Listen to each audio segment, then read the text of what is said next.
Doorway effect. कभी ऐसा हुआ है कि तुम एक रूम से दूसरे रूम जा रहे हो कुछ लेने के लिए, लेकिन जैसे ही गेट के अंदर जाते हो तुम्हारा दिमाग फुल ब्लैंक हो जाता है और तुम खुद से पूछते हो मैं यहाँ आया क्यों था। ये होता है डोरवे इफेक्ट। जब तुम एक डोर से गुजरते हो तो तुम्हारा दिमाग सोचता है ये नया सीन है तो नई मेमोरी है। वो पुरानी सोच को साइड में डाल देता है और नए रूम का कॉन्टेक्स्ट लोड कर लेता है। इट्स लाइक तुम्हारे ब्रेन के ब्राउजर के टैब स्विच हो गए हों। गुड न्यूज ये है कि अगर तुम वापस उसी जगह चले जाओ जहां से आए थे तो तुम्हारा दिमाग वो भूला हुआ थॉट फिर से रिलोड कर लेता है। Time dilation. कभी ऐसा हुआ है कि तुम्हारा एक्सीडेंट होते होते बचा हो और उसके जस्ट बाद सब कुछ स्लो मोशन में चलने लग गया हो। ये होता है टाइम डायलेशन।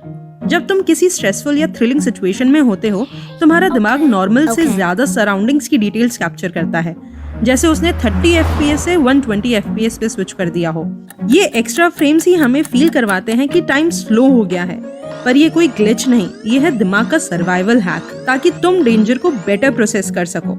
इसलिए स्कैरी मोमेंट्स फ्रीज जैसे लगते हैं और नॉर्मल लाइफ बस फास्ट फॉरवर्ड जैसे फील होती है। बाडर-मैनॉफ फिनोमेनन।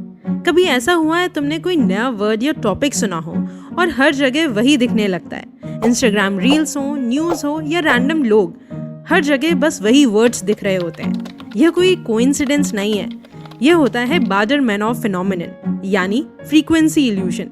तुम्हारा ब्रेन हर सेकंड हजारों चीजें फिल्टर करता है, लेकिन जैसे ही उसे कोई नई चीज इंटरेस्टिंग लगती है ब्रेन उस इंफॉर्मेशन को हाईलाइट कर देता है और फिर जब वह चीज बार बार रिपीट होती है तुम्हें लगता है यार ये तो हर जगह है, मतलब दुनिया वैसी की वैसी ही थी, बस तुम्हारे परसेप्शन ने एक सॉफ्टवेयर अपडेट ले लिया। False memory. तुम्हारी मेमोरीज कभी परफेक्ट रिकॉर्डिंग नहीं होती। तुम्हारा दिमाग उन्हें हर बार रिकंस्ट्रक्ट करता है और जब उसे मेमोरी में कोई गैप दिखता है तो वो उस गैप को उन चीजों से फिल कर देता है जो उसे इमोशनली या लॉजिकली फिट लगती हैं, लेकिन वो मेमोरीज रियल नहीं होती हैं। ये बिल्कुल विकिपीडिया पेज की तरह होता है जिसे तुम भी एडिट कर सकते हो और कभी कभी दूसरे लोग भी। स्टडीज ने दिखाया है कि लोगों को कन्विंस किया जा सकता है कि उन्होंने कुछ ऐसा देखा या एक्सपीरियंस किया है जो कभी हुआ ही नहीं था। इसीलिए आई विटनेस टेस्टिमनी अनरिलायबल होती हैं और दो लोग सेम इवेंट को बिल्कुल अलग तरीके से याद रख सकते हैं। स्कैरी पार्ट, तुम्हें कभी पता ही नहीं चलेगा कि कौन सी मेमोरी रियल है और कौन सी फॉल्स। डेजा वू।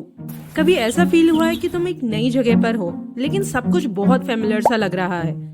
रूम, लोग, वाइब सब जाने पहचाने से लगते हैं और तुम सोचते हो ये सब तो पहले भी हो चुका है। ये होता है डेजा वू। साइंटिस्ट भी इस ग्लिच को पूरी तरह समझ नहीं पाए हैं, पर एक थ्योरी कहती है कि तुम्हारा दिमाग शॉर्ट टर्म और लॉन्ग टर्म मेमोरी के बीच कंफ्यूज हो जाता है। जो मोमेंट अभी हो रहे हैं वो गलती से तुम्हारा दिमाग पास्ट मेमोरी जैसे ट्रीट कर लेता है।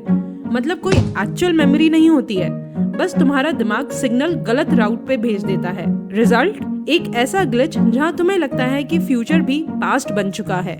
Reading but not processing. कभी ऐसा हुआ है तुमने एक बुक का एक पूरा पेज पढ़ लिया हो लेकिन एंड में कुछ भी याद नहीं, not even a single line. ये होता है रीडिंग बट नॉट प्रोसेसिंग। तुम्हारी आंखें वर्ड्स फॉलो कर रही होती हैं लेकिन दिमाग कहीं और ही ट्रिप कर रहा होता है। एक्चुअली तुम्हारा दिमाग वर्ड्स को ऑटोमेटिकली रीड कर लेता है लेकिन उन्हें समझने के लिए फोकस चाहिए होता है, और अगर पढ़ते वक्त अटेंशन ड्रिफ्ट हो गया तो विजन और कॉम्प्रिहेंशन का कनेक्शन टूट जाता है। इसीलिए कभी कभी एक ही पैराग्राफ को बार बार पढ़ना पड़ता है। तो नहीं, you are not a bad reader, बस तुम्हारा दिमाग थोड़ी देर के लिए चेकआउट कर गया होता है। Why did I open this app? कभी ऐसा हुआ है कि तुमने अपना फोन अनलॉक किया, किसी ऐप पे क्लिक करा और 2 सेकंड बाद सोचा मैंने ये ऐप खोली क्यों थी।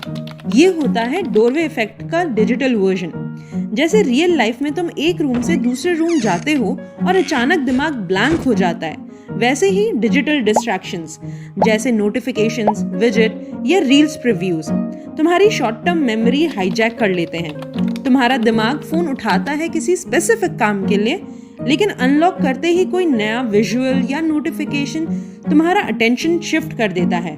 और क्योंकि हम फोन पे रोज इतना मल्टीटास्किंग करते हैं, बहुत बार इंटेंट और एक्शन के बीच डिस्कनेक्ट हो जाता है। रिजल्ट, ऐप तो खुल जाती है पर रीजन याद नहीं रहता।